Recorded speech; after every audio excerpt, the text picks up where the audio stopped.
পরের আবদার হয়েছে এখন লিট্টি খাবে, মানে টিফিনে ও লিট্টি নিয়ে যাবে অফিসে। তো ওকে আমি বললাম আজকে নিয়ে যেও না, তুমি অফিস থেকে এসে খেও, সেটা বলেছিলাম, বানানো হবে তখন।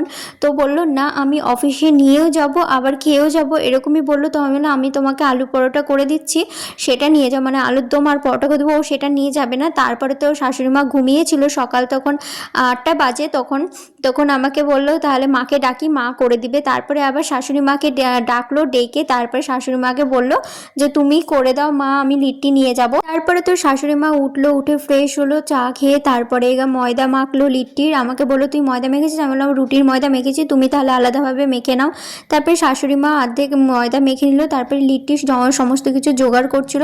ততক্ষণ আমি অর্ধেক ধরো রুটি করছিলাম, করতে করতে শাশুড়ি মার জোগাড় হয়ে গেছে কমপ্লিট। তারপরে আমাকে বললো নিশা তুই রুটি করা বন্ধ করে দে, আমি লিট্টিটা ভাজতে লাগি, নাহলে অনেক টাইম লাগবে। আর ওর টাইমও হয়ে যাচ্ছিলো অফিসের, ধরো নাহলে অনেক লেট হয়ে যাবে, তাই না? তার জন্য আমি আবার গ্যাস অফ করে দিয়েছিলাম। অফ করার পর তারপর আমার টুকটাক যে কাজগুলো ছিল সেগুলোই আমি করছিলাম। ধরো যেমন বাবা চিকেন নিয়ে এসেছিলো বাজার থেকে, সেটাই আমি ধুয়ে নিয়েছিলাম মার লিট্টি ভাজতে ভাজতে। তারপরে মশলা আমি রেডি করে নিয়েছিলাম, চিকেনের সমস্ত কিছু আমি ততক্ষণে রেডি করছিলাম। তারপরে লিট্টি ভাজা কমপ্লিট হয়ে গেছে। তারপর তো বর নিচে চলে এসছে অফিস যাওয়ার জন্য রেডি হয়ে একদম। তারপরে বললো টিফিনটা আমাকে দিয়ে দাও, আমি খাবো না। তারপরে ওকে টিফিনটা আমি রেডি করে দিলাম, ও তারপরে টিফিন নিয়ে বেরিয়ে গেল, অফিসে চলে গেল। তারপরে আমি কিন্তু আবার যেহেতু কাজ ছিল সে কাজগুলো করছিলাম। আর তারপরে কিন্তু আমার রুটি ভাজাও অর্ধেক হয়েছিল আর অর্ধেক হয়েছিল না, সেটাও আমি লাস্টে কমপ্লিট করে নিলাম। কমপ্লিট করার পর তারপর দেখতে পেলে তোমরা আমি চিকেন রান্না করছিলাম, চিকেনটাও রান্না কমপ্লিট হয়ে গেছে। তারপর কিন্তু মাম্মাম চলে এসছে। আজকে মাম্মা আমাদের বাড়িতে রান্না করেছে, আমি শুধু চিকেন আর ভাতটাই রান্না করেছি, আর সকালে শুধু ওই যে রুটি করেছি, আর বাদবাকি রান্না মাম্মাম করেছে। যেহেতু শ্বশুরমশাইয়ের ইচ্ছে হয়েছে মাম্মামের হাতে মাছের ঝোল রান্না খাবে আর বড়ার টক, তারপরে টুকটাক রান্না যেগুলো করবে সেগুলো মাম্মামের হাতে খাবে, সেগুলো বলেছিল। কী কী রান্না করবে মাম্মাম সেগুলো তোমাদের সঙ্গে শেয়ার করব, তো চলো তোমরা দেখতে থাকো। তারপরে তো জোগাড়ও করে দিয়েছিলাম, সমস্ত রেডি হয়ে করেই রেখেছিলাম। মাম্মাম এসে তারপরে করতে লেগেছিল। মাম্মাম এসে তারপরে মাছ ধুয়ে নিয়েছে, ধোয়ার পরে মাছে লবণ হলুদ মাখিয়ে রেখেছে।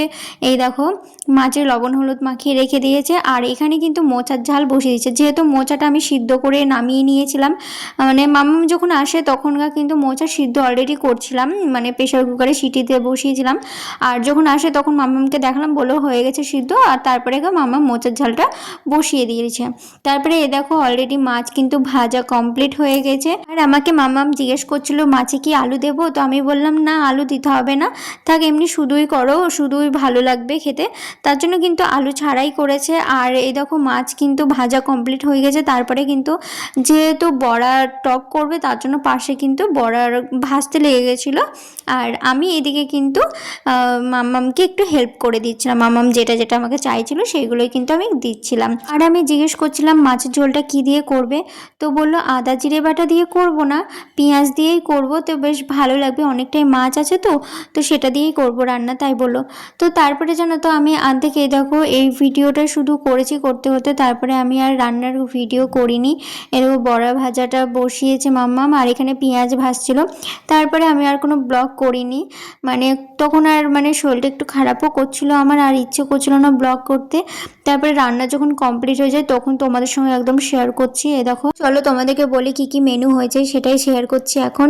ফার্স্টেই তোমরা দেখলে মোচার ঝাল দেখালাম, মোচার ঝাল, তারপরে মাছের ঝোল হয়েছে পাতলা করে, তারপরে কিন্তু বড়ার টক হয়েছে, আর চিকেন করেছি আমি, সেটা তোমরা দেখেই নিয়েছো, ফার্স্টে দেখিয়েছি। আর ওটা লিট্টি মা ভেজেছিল সেটাই পাশে রেখে দিয়েছিলাম, সেটা একটু দেখালাম তোমাদেরকে। আর এখানে লাস্টে সবাই লাস্টে ভাত বসিয়েছি, ভাতটা নামালেই কমপ্লিট হয়ে যাবে আমার।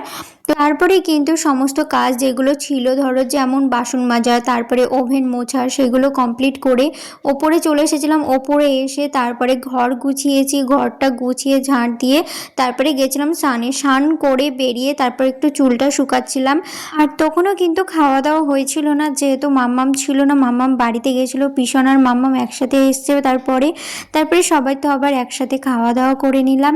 আমি ভেবেছিলাম ব্লগ করব তোমাদের সঙ্গে শেয়ার করব, কিন্তু তখন তখন আর করিনি, মানে আর ইচ্ছে করছিল না, মানে শরীরটা তখন সত্যি খুব খারাপ করছিল, মাথা প্রচণ্ড যন্ত্রণা করছিল আমার। আমি যে এখন ভয়েস দিচ্ছি আমার এখনও পর্যন্ত মাথা যন্ত্রণা করছে, কিন্তু কি করব বলো, আমি যদি এখন ভয়েসটা না দিই, ভিডিওটা না পোস্ট করি, তাহলে তোমাদের সঙ্গে শেয়ার করতেই পারবো না।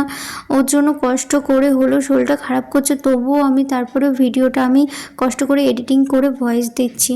সত্যি প্রচণ্ড মাথা যন্ত্রণা করছে, আর আমি যে কী কষ্টে আমি যে ভয়েস দিচ্ছি সে আমি জানি।